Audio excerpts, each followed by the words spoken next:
इस विभाग में अपनत्व सा महसूस होता है। उत्कलमानी गोप बंधु जिनके नाम से विभाग स्थापित है, मैं उनको नमन करता हूँ। और दूसरा विभाग जो फिजिकल एजुकेशन का है, दद्या ध्यानचंद जी के नाम से स्थापित है, मैं उनको भी प्रणाम करते हुए अपनी बात को कहूँगा। माननीय बड़े भाई संदीप जी और शालू मैम यहाँ पर थी, उपस्थित थी, सभी अध्यापकगण, सभी दिव्यांग भाई बहन और विद्यार्थी।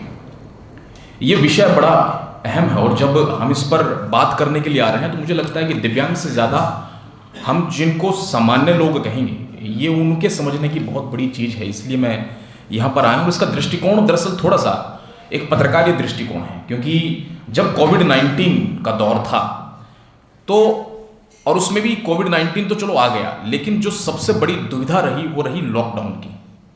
जब लॉकडाउन लगा तो हम तो अपने घरों में थे, हमें सभी व्यवस्थाएं मिल रही थी। जरा एक बार सोचिए कि उस वक्त में दिव्यांग जो किसी दूसरे व्यक्ति पर आश्रित है, उसके लिए क्या हो रहा होगा। ये पूरी प्रेजेंटेशन दरअसल वही है। इम्पैक्ट जो पड़ा है वो आप सबको पता है, हम सब वाकिफ हैं कि हमारे जीवन पर उसका क्या असर पड़ा है। लेकिन जो दिव्यांग बहन और भाई यहाँ पर उपस्थित हैं, उनको प्रणाम करते हुए, उनकी क्षमताओं को, उनकी शक्तियों को प्रणाम करते हुए मैं अपनी बात को कहूँगा, जो यहाँ से शुरू होती है। 3 शब्द इस पूरे दौर में आप देखेंगे। अगर मैं मिक की बात करूं, देख रहे हैं ना आप, पेंडेमिक, 3 तरह के मिक हैं।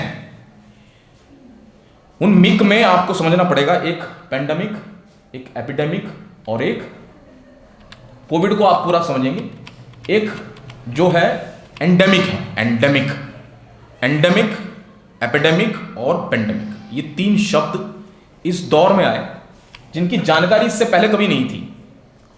एंडेमिक वो जो एक पर्टिकुलर रीजन में कोई बीमारी फैलती है। मैं चिकित्सा का विद्यार्थी नहीं हूं, लेकिन क्योंकि पत्रकारिता के अंदर सभी फील्ड को कवर किया जाता है, तो इसलिए मैं उस बात को कह रहा हूं जो मैं शोध कर आया कि 3 तरह के मिक हैं। पहला है एंडेमिक। वो एंडेमिक का मतलब है कि किसी एक पर्टिकुलर एरिया में किसी बीमारी का फैल जाना और लगातार उसी ग्रुप में रहना, उससे आगे स्प्रेड नहीं होना। दूसरा शब्द है एंडेमिक। ये देखिए आप, महामारी। An endemic is the rapid spread of disease to a large number of hosts in given population within a short period of time. Plague फैला था, है ना, आसपास के जितने दक्षिणी भारत, दक्षिण एशिया के जो देश थे उनके अंदर प्लेग फैला था। वो प्लेग को आप एपिडेमिक कह सकते हैं। लेकिन पेंडेमिक, जिसको हम लोग, आप लोग, हम सभी ने झेला है, पूरे विश्व ने झेला है। Pandemic is an epidemic occurring on a scale that crosses international boundaries, जिसने किसी भी सीमा को तोड़कर पूरे विश्व भर में जिसका प्रभाव रहा और अलग अलग रूप में रहा, अलग अलग एनवायरमेंट और अलग अलग सामाजिक विषमताओं को ध्यान में रखते हुए अलग अलग रूप इख्तियार कर लिए। इसलिए आप देखते हैं कि तीसरे तरह का भी एक ओमिक्रॉन नाम का एक वेरिएंट हमारे बीच में आता है। कहाँ से चला है, ठीक है ना, उसके बाद में साउथ अफ्रीकन कंट्रीज से चलते हुए वो अमेरिका पहुंचता, उसके बाद में ब्रिटेन पहुंचता, ब्रिटेन से फिर वो इंडिया में एक केस मिलता है, वो भी दक्षिण में मिलता है। पेंडेमिक में भी एक केस मिलता है, वो दक्षिण से शुरू होता है, उसके बाद में भारत में अलग अलग राज्यों में फैलता है। डेल्टा फैला, उसके बाद में, उसके बाद की भी कई एक प्रेडिक्शन है कि इसके बाद भी कई तरह के एक नए वायरस जो है वो आ सकते हैं। और ये तो पहले तीसरा वायरस है। इसके बाद के भी 11 वायरस की कल्पना की हुई है कि शायद ऐसे कोई वायरस होंगे। लेकिन जब इसकी बात करते हैं तो वैश्विक महामारी पेंडेमिक का नाम दिया गया है। आइए, ये कोविड दरअसल है क्या? ये कोविड-19 और कोरोना, ये 2 तरह के शब्द हमारे इस पूरे दौर में रहे। उसके बाद में मैं उस विषय पर आऊंगा जिस पर बात करने के लिए यहां पर आऊंगा, इसलिए थोड़ा सा भूमिका बना रहा हूं। तो कोविड-19 का मतलब क्या है? इसमें को है कोरोना, कोविड-19, ये 19 नाम नंबर क्यों दिया गया, उसको कोविड क्यों कहा गया, और कोरोना और कोविड है क्या दरअसल, ये समझना हम सबके लिए आवश्यक है। तो को का मतलब कोरोना है, VI का मतलब वायरस है, D का मतलब डिसीज है, और 19 का मतलब है 2019 में आया, इसलिए कोविड-19, इसको नाम दिया गया कोविड-19। आप इसको देखेंगे, ये कोरोना है दरअसल, ये वायरस कोरोना, को वायरस डिसीज, और 2019 में आया इसलिए कोविड-19। अब क्लासिफिकेशन ऑफ डिसेबिलिटीज क्या है, अब डिसेबिलिटी पर आते हैं। बड़ी समस्या हुई ये सारी क्लासिफिकेशन ऑफ मेजर जो क्लासिफिकेशन है वो डिसीज का ये है, किस तरह के डिसेबिलिटीज हैं, किस तरह की दिव्यांगता है। उसमें मुख्य जो दिव्यांगता है वो चलने की, सुनने की, कहने की, देखने की, या साइकोलॉजिकल है, या ना चल पाने की, है ना। तो इस तरह की हमारी डिसेबिलिटीज हमारे समाज में, हमारे आसपास दिखाई देती जो मुख्य रूप में है। अभी देखिए 2011 का सेंसस है ये। अब 2011 का अगर सेंसस हुआ तो आज 2021 है, अभी तक सेंसस नहीं हुआ है, लेकिन प्लानिंग योजना बन रही है। उसके डाटा पर जाइए जरा। पॉपुलेशन इंडिया, भारत के अंदर 2011 में जो पॉपुलेशन थी वो 121 करोड़ की थी, जिसमें मेल जो है 62 और 58 जो है फीमेल्स थी। अब डिसेबिलिटीज की बात कीजिए तो जो डिसेबल्ड पर्सन है 2011 में, आज 21 है, 2011 में देखिए जरा कितने थे पर्सन, 2.68 करोड़। मेल कितने थे? 1.5 करोड़ और फीमेल्स 1.18 करोड़। ये डाटा है 2011 का सेंसस के मुताबिक। 2021 में क्या होगा?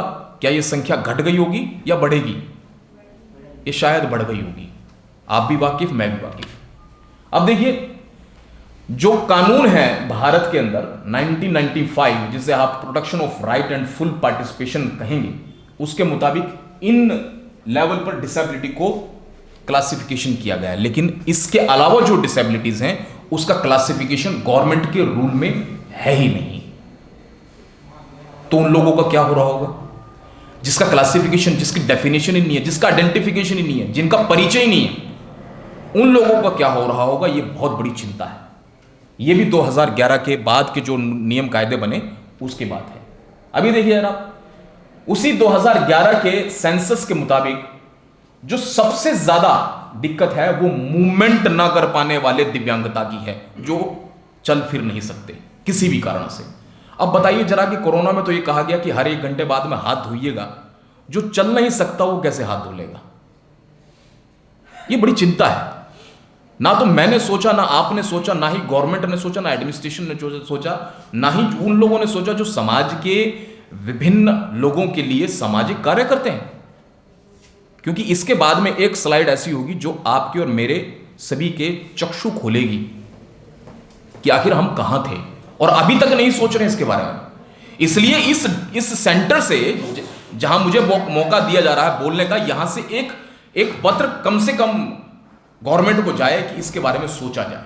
ये प्रेजेंटेशन यहां ना रुके, इसके बाद में एक हम सब बैठकर एक रणनीति तैयार करें कि कम से कम हमारा रिप्रेजेंटेशन गवर्नमेंट में जाए कि एडमिनिस्ट्रेशन आने वाले समय में अगर ऐसा कुछ होती है स्थिति तो उसके लिए करे क्या। तो आप देख रहे हैं, देखने वाले किस तरह से कर रहे होंगे, सुनने वाले और स्पीच जिनको दिक्कत है उनको कोई बड़ी बात से नहीं होती, वो कोरोना में बच सकते हैं। लेकिन आप जरा सोचिए कि जो सबसे बड़ा जो समस्या है वो 20% के साथ है, और वो 20% कौन है? जो मूवमेंट नहीं कर पा रहे हैं। अगर ये 20% का डाटा अगर कुछ करोड़ का भी है तो कितने सारे करोड़ लोग प्रभावित इस कोरोना काल में, इस लॉकडाउन में हुए होंगे, इसकी वानगी आप देख सकते हैं डाटा के साथ। अब देखिए इसका दिव्यांग पर इफेक्ट क्या पड़ता है। ईश्वरीय संकल्पना में 2 तरह के शरीर की संकल्पना की गई है। जब हम दर्शन की बात करते हैं, जब फिलॉसफी की बात करते हैं, तो हम 2 तरह के 2 काइंड ऑफ बॉडी एग्जिस्टेड। पहली है कॉस्मिक बॉडी, सूक्ष्म शरीर, जिसे मन कहा जाएगा। 2 शरीर हैं, एक कहता है कि कर ले, एक कहता नहीं कर। एक कहता है कि ये काम करने के लिए तू बना है, एक कहा जाता है कि ये काम मत कर। तो वो जो 2 शरीर हैं उनकी मैं आपको गणना करके बता रहा हूं। कॉस्मिक बॉडी जिसे सूक्ष्म शरीर कहेंगे, एक है फिजिकल बॉडी जो स्थूल शरीर आपका और मेरा जो दिखाई दे रहा है, एक है जो दिखाई नहीं देता, जो इसका आभास होता है, एक है जो दिखाई दे रहा है, उसका नाम है, दरअसल इसका नाम है नीरज करण सिंह। लेकिन इसके भीतर जो सूक्ष्म शरीर है उसका नाम नहीं है। उससे संवाद केवल मैं ही कर सकता हूं, उससे संवाद केवल आप ही कर सकते हैं। लेकिन मुझसे और आपका जो संवाद हो रहा है वो फिजिकल संवाद है। जो अंतःकरण का संवाद है वो अंतःकरण का ही संवाद होता है। इसलिए जब कम्युनिकेशन को पढ़ने के लिए हम निकलते हैं तो 3-4 तरह के कम्युनिकेशन को पढ़ते हैं। एक है ग्रुप कम्युनिकेशन जो आपका और मेरा हो रहा है, एक है मास कम्युनिकेशन, किसी में माध्यम बीच में आ जाएगा, एक और है पर्सन टू पर्सन, ठीक है, इंटरपर्सनल कम्युनिकेशन, एक व्यक्ति से दूसरे व्यक्ति का, और इंटरनल जो कम्युनिकेशन है वो अंतःकरण का कम्युनिकेशन जो सूक्ष्म शरीर के रूप में होता है। अब देखिए इनका इफेक्ट क्या पड़ा, मेंटल हेल्थ पर सबसे ज्यादा इंपैक्ट पड़ता है सामान्य आदमी के भी।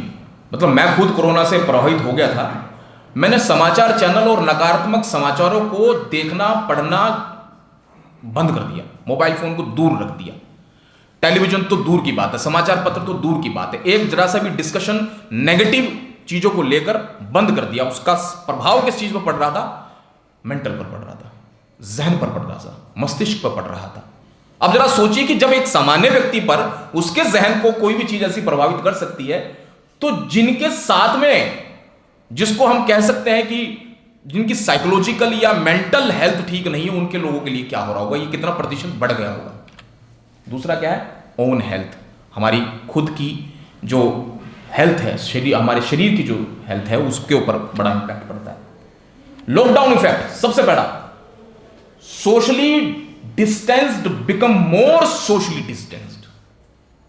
मतलब अगर कोई अपने घर में दिव्यांग रह रहा है, वो सोशली डिस्टेंस्ड है या नहीं है, सामाजिक रूप से दूर रहता है हमसे या नहीं रहता है। जब सामाजिक दूरी पूरे समाज में व्याप्त हो गई तो उसके लिए कितनी बड़ी सोशल डिस्टेंसिंग होगी, ये आप और हम नहीं समझ सकते। ये वही समझ सकता है जो सोशली डिस्टेंस्ड कर दिया गया, दूर है किसी भी कारण से, किसी भी डिसेबिलिटी के कारण वो दूर है। दूसरा देखिए क्या इंपैक्ट पड़ता है। आप उन सब चीजों को तो छोड़ दीजिए जो क्लिनिकली चीज उसको आइडेंटिफाई करेंगे, आप जरा मन की बात कीजिए ना।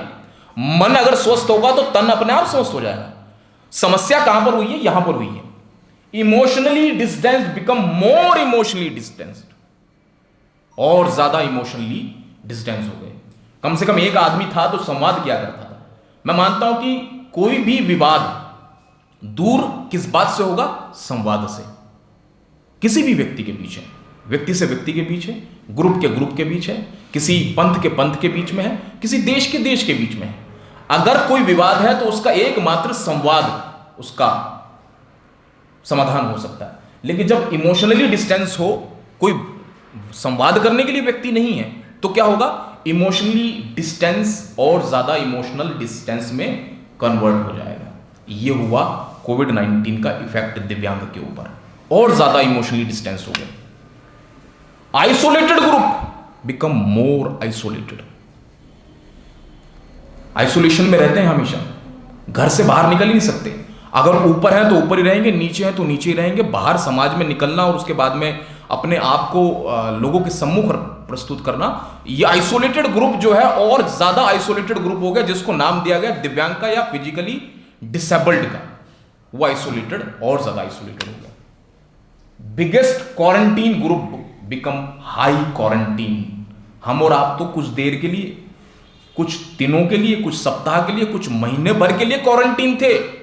जरा एक बार सोचिए कि उन लोग जो जीवन भर क्वारंटीन रहते हैं, घर में ही रहते हैं, जिनको बाहर निकलते ही सनलाइट से भी दिक्कत है, मौसम से भी दिक्कत हो सकती है, वो डिसेबल्ड लोग जो हमेशा क्वारंटीन रहते हैं, उनके लिए कितनी बड़ी क्वारंटीन जैसी स्थिति कायम हो चुकी होगी, ये आप और हम सबको समझना पड़ेगा। इसलिए मैं पहले बोल रहा था कि ये प्रेजेंटेशन दरअसल दिव्यांग को के लिए नहीं है, ये उन लोगों के लिए जो हम और आप अपने आप को स्वस्थ कहते हैं, और हम और आप जो ये कहते हैं कि हम और आप सामाजिक चेतना और संवेदनशील लोग हैं, हम उनको लोगों के लिए पूरी प्रेजेंटेशन है। देखिए, more and more lockdown group become extremely lockdown, बिल्कुल बंद हो गए। कोई एक आदमी नहीं था। और बड़ी समस्या होगी पलायन की, जो इक्का दुक्का कोई नौकर चाकर किसी की सहायता कर दिया करता था, वो सहायता भी बंद होगी, क्योंकि पुत्र और पुत्री ने तो माता पिता को भी आश्रम में छोड़ दिया है।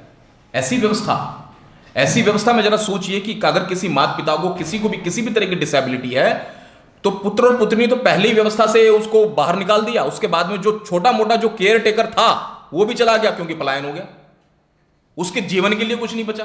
तो वो जो डिसेबल्ड व्यक्ति है वो कहां जाएगा। तो ये बात है कि जो more and more lockdown group थे वो एक्सट्रीमली लॉकडाउन हो गए।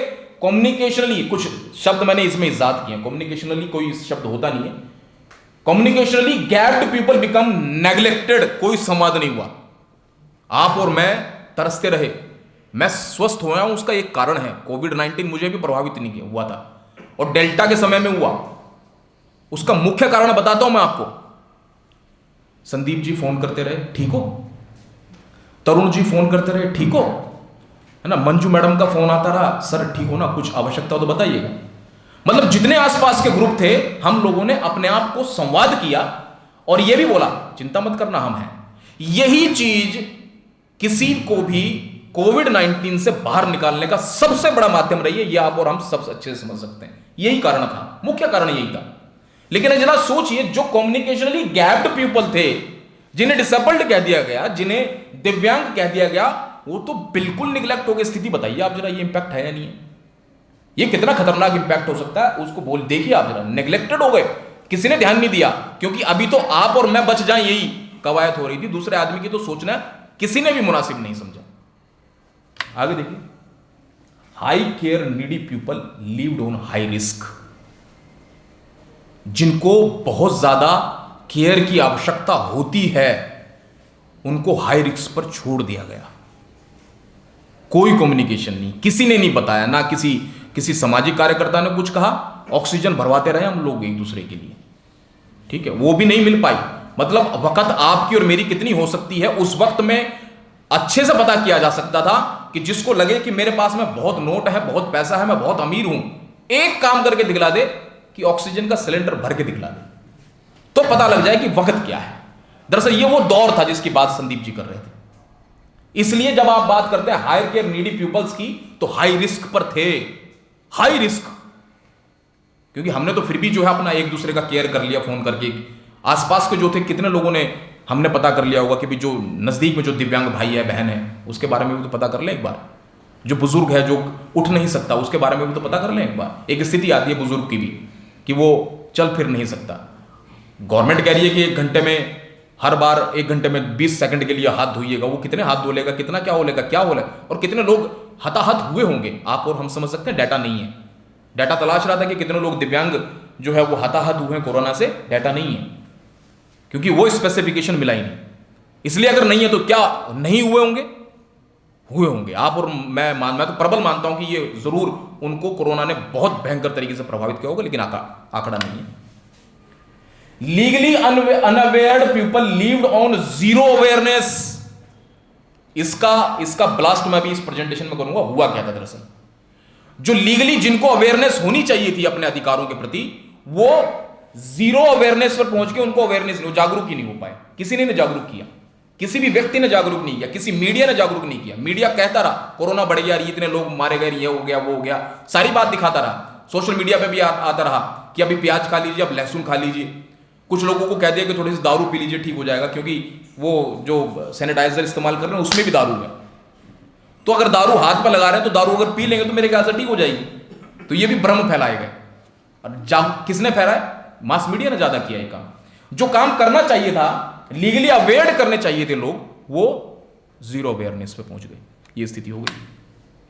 Health care needy people become ignored.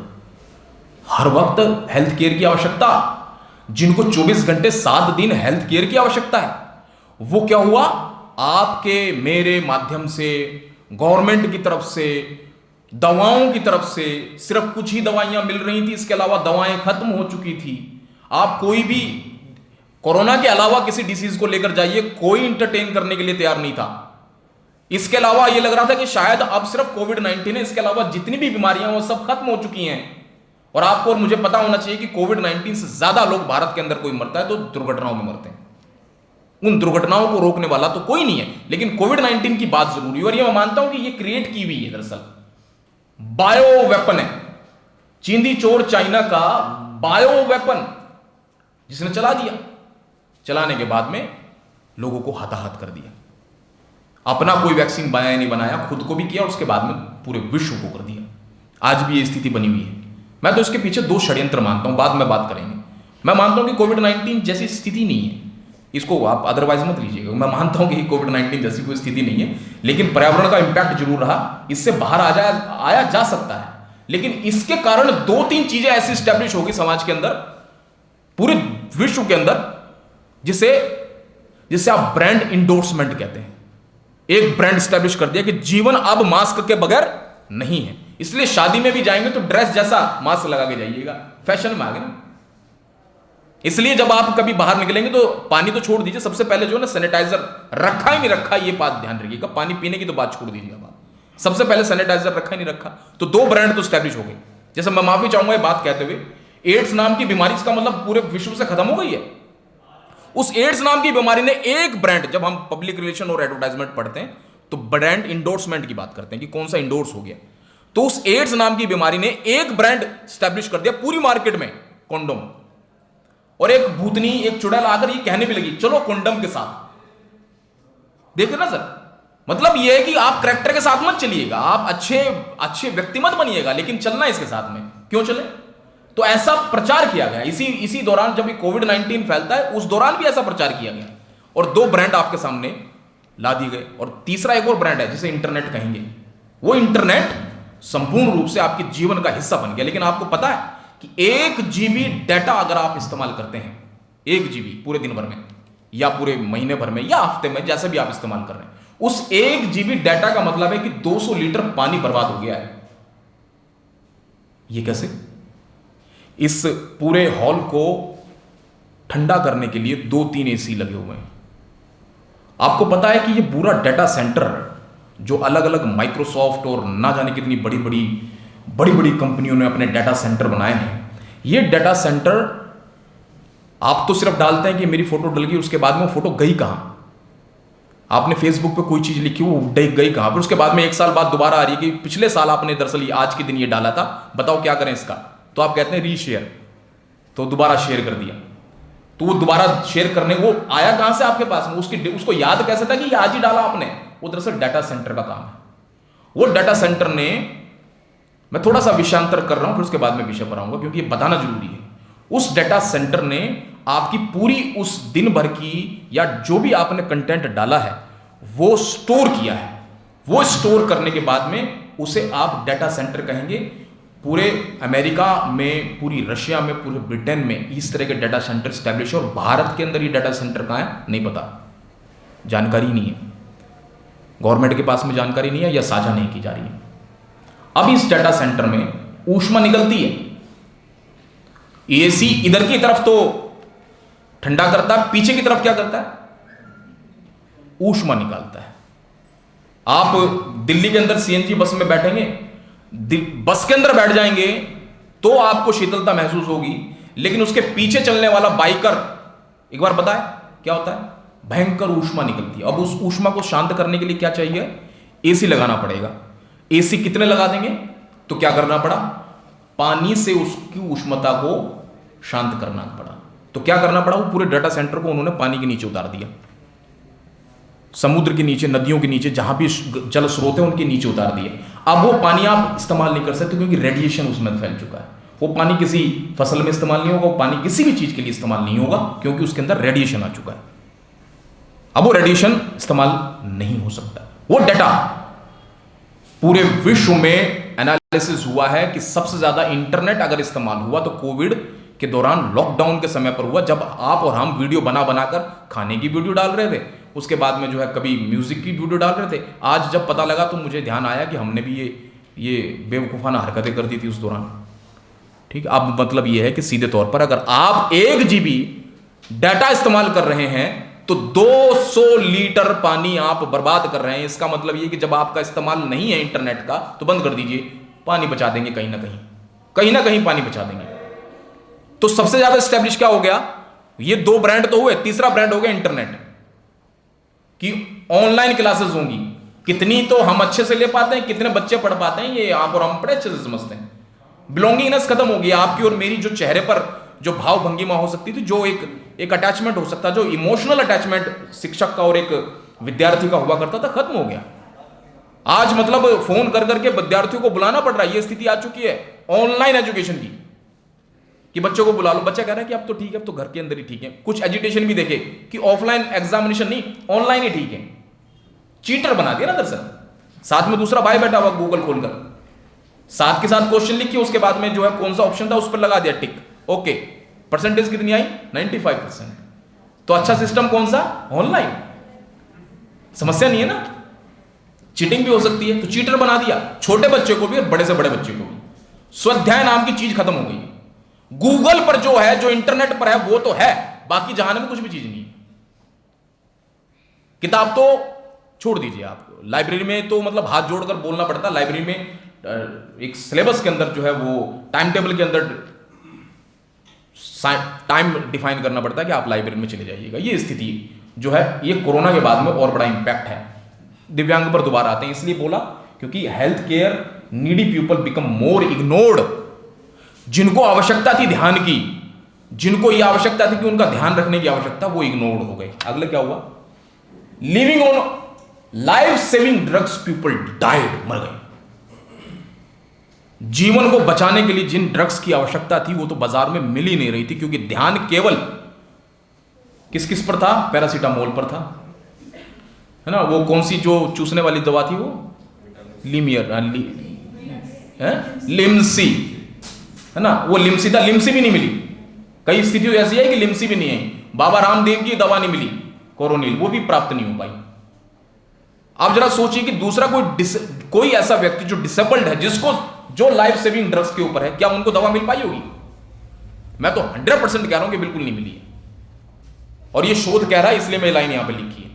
हुआ क्या कि वो लाइफ सेविंग ड्रग्स जो किसी की जिंदगी बचा रही थी, कहां तक पहुंची? आदमी नहीं बचा। Gently and timely needy of food died with starvation. भूख से नहीं, भूख से मरे गए। जिनको टाइमली और जेंटली खाने की आवश्यकता थी, समय समय पर जिनको खाने दिया जाने की आवश्यकता थी, वे लोग स्टारवेशन से नहीं रहे। अब ये वो ब्लास्ट है जिसको मैं फोड़ रहा हूं यहां पर। आपको पता है कि पूरे कोविड-19 के दौरान, इस पूरे लॉकडाउन के दौरान गवर्नमेंट की गाइडलाइन थी दिव्यांग्स के लिए, जिसे केयर गिवर की गाइडलाइन कहा जाता है। ना तो किसी एडमिनिस्ट्रेशन के लोगों ने वो गाइडलाइंस शेयर की, ना किसी मीडिया ने की, ना किसी एनजीओ ने की, ना किसी सोसाइटी ने की, ना किसी पर्टिकुलर व्यक्ति ने की। अगर इस गाइडलाइन पर आप जाएंगे तो आप पाएंगे कि डिटेल्ड गाइडलाइन जो है वो गवर्नमेंट ने, समाज कल्याण विभाग ने, भारत सरकार के समाज कल्याण विभाग ने डिस्ट्रिक्ट सोशल वेलफेयर ऑफिसर को लिखकर बताई थी। Guideline for the welfare of person with disabled during कोविड-19। ये उसी वक्त मिल चुकी थी। हमने तो इस पर प्रयास किया, इसलिए संदीप जी ने मुझे मौका दिया कि तुम बोलना इस पर, क्योंकि मैंने काम किया है। बोले वो जिसने काम किया हो, पहला पत्थर वो मारे जिसने पाप ना किया हो। तो संदीप जी ने कहा कि तुमने पाप नहीं किया, इसलिए तुम आना।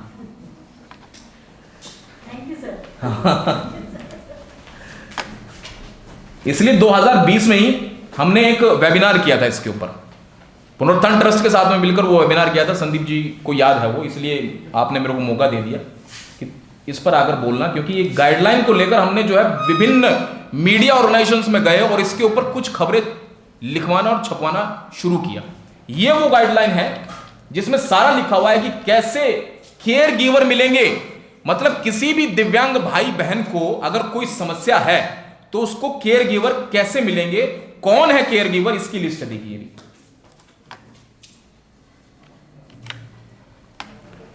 कौन से डिस्ट्रिक्ट में कौन सा केयर गिवर है, ये ट्रेंड केयर गिवर्स की लिस्ट है कि अगर आपको आवश्यकता है तो आप उस आदमी से, ये पूरी लिस्ट देखिए आप। अगर आपको कहीं आवश्यकता है किसी भी केयर गिवर की, तो उसका मोबाइल नंबर भी है, उसका एड्रेस भी है, और उसका विलेज भी है, उसका एरिया भी है, उसका नाम भी है। ऐसी पूरी लिस्ट जो है ये आपके सम्मुख है। आप उसको बुलाकर केयर गिवर के तौर पर, जो ट्रेंड केयर गिवर हैं गवर्नमेंट की तरफ से, उनको बुलाकर उसकी जिम्मेदारी, किसी भी एक दिव्यांग बहन भाई की जिम्मेदारी दे सकते थे। कितने लोगों को जानकारी होगी? हाथ उठा लो जरा। इस सब की जानकारी आपको थी? किसी को भी जानकारी? देखिए कितने लोग बैठे हुए हैं, हमें किसी को भी जानकारी नहीं है इसकी। आप जरा सोचिए कि इसको मास लेवल पर अगर सर्वे करने के लिए जाएंगे तो किसी को भी जानकारी नहीं है। जिस चीज की जानकारी प्रेस कॉन्फ्रेंस होकर बाकायदा देनी चाहिए थी, वो नहीं दी गई। तो क्या हुआ? कम्युनिकेशन गैप हो गया इतना बड़ा। और जितनी समस्या मैंने आपको गिनाई थी, आप हेल्थ की बात छोड़ दीजिए, स्थूल शरीर की बात कर छोड़ दीजिए, सूक्ष्म शरीर इतनी भयंकर तरीके से प्रभावित हुआ कि उसके बाद में सिर्फ एक ही जगह पर जाकर रुका, मृत्यु। मृत्यु, इसके अलावा कुछ नहीं। ये देखिए नाम, आप इसमें तलाशेंगे तो डिस्ट्रिक्ट के नाम मिल जाएंगे आपको, इसमें नाम तलाशेंगे, मोबाइल नंबर करेंगे, एक मोबाइल नंबर करना पड़ेगा। ये आदमी मना नहीं करेगा गाइडलाइन के मुताबिक। अगर आपने किसी भी व्यक्ति को फोन किया और उसने उसको बताया कि मेरे डिस्ट्रिक्ट में आप हैं और मेरे ऑफिसर आप यहां पर हैं और आपको इस घर में जाकर इसका वेलफेयर के लिए, इसके केयर करने के लिए आपको बुलाया जा रहा है, तो वो मना नहीं कर सकता गवर्नमेंट की गाइडलाइन के मुताबिक, क्योंकि वो ट्रेंड आदमी है और उसके लिए गवर्नमेंट उसको पैसा दे रही है। वो ट्रेंड आदमी है। हम और आप भी केयर गिवर हो सकते हैं। हमने और आपने भी इसके बारे में नहीं सोचा। कितने लोग इसके जानकार होंगे नहीं पता। ये देखिए आप, और जब होता क्या है उसके बाद, फेलियर किस किस का, एडमिनिस्ट्रेशन का भी, एजुकेशन इंस्टीट्यूशंस का भी, सोशल एंड डेवलपमेंट सेक्टर्स का भी, ओपिनियन लीडर्स का भी और मीडिया का भी, सबका फेलियर। किसी को जानकारी नहीं है, गवर्नमेंट ने बना दी गाइडलाइन और उसके बाद में ठंडे बिस्तर में रख दी गई। किसी इक्के दुक्के लोगों ने कुछ कह दिया होगा, लेकिन जिसका काम मास लेवल पर लोगों को कम्युनिकेट करने का था वो नहीं हो पाया, तो रिजल्ट है फेलियर। रिजल्ट क्या निकला? Neglected by all. सबके द्वारा सबको नेग्लेक्ट कर दिया गया। मैं बच जाऊं बस, मेरा परिवार बच जाए बस। व्हाट वी शुड डू, हम क्या कर सकते हैं? ओनली केयर, एक दूसरे की केयर कर सकते हैं। इसका कोई समाधान नहीं है कि अब इसमें जाएंगे कैसे। ये जो मैं आप लोगों को बता रहा हूं, जो विद्यार्थी हैं, अच्छी बात ये होगी कि हम जितने वीडियो एक दूसरे को शेयर करते हैं, अच्छी बात ये होगी कि हम जितने संदेश एक दूसरे को फॉरवर्ड किए हुए को फॉरवर्ड करते हैं। दरअसल ये चीज होती थी जिसे वायरल किया जाना चाहिए। ये वो चीजें हो सकती थी जिन्हें वायरल करने की बहुत बड़ी आवश्यकता होनी चाहिए। हम एक दूसरे में संदेश को और किस किस तरह को भेजते रहते हैं, वो आवश्यकता नहीं है। वायरल वो होनी चाहिए चीजें जिसकी वायरल होने की जरूरत है। ये संक्रमित होनी चाहिए थी ना। संक्रमित तो असत्य को, झूठ को परोस दिया, वो उसको वायरल नहीं करना। वायरल का मतलब यही है, संक्रमित संदेश, वायरल्ड मैसेज। जो पहले से ही संक्रमित है वो दूसरे आदमी के पास में जाकर क्या लगता है आपको, संक्रमित ही तो करेगा। इसलिए उसका नाम भी किसी ने अच्छा रख दिया, वायरल्ड मैसेज, संक्रमित संदेश। संक्रमण फैलाएगा, बीमारी तो फैलाएगा, इसलिए उसका नाम वायरस, उसका नाम ही वायरल्ड मैसेज है। तो हुआ क्या है? ओनली केयर, सिर्फ एक ही समाधान है। हम लोग जितना अच्छे संदेश, जितनी अच्छी बातें, जितने किसी और व्यक्ति के बारे में, उसके अपलिफ्टमेंट के बारे में बात कह सकते हैं, उतने कहे जाने की आवश्यकता है। इसलिए आपका ये डिसेबल्ड सेंटर यही नहीं रुकेगा। इसके बाद में, इस प्रेजेंटेशन के बाद में, इस पूरे मूवमेंट के लिए एक लेटर लिखेगा जो लोकल एडमिनिस्ट्रेशन को भी होगा, जो उत्तर प्रदेश के शासन को भी लिखा जाए, जो गवर्नमेंट को भी लिखा जाए, और कुछ लोक प्रसारक जैसे दिल्ली दूरदर्शन न्यूज है उनको लिखा जाए कि इस तरह की सूचनाएं दी जानी चाहिए। आगे इसका ध्यान रखें हम लोग। बहुत बहुत धन्यवाद आप सभी का। सोना सर।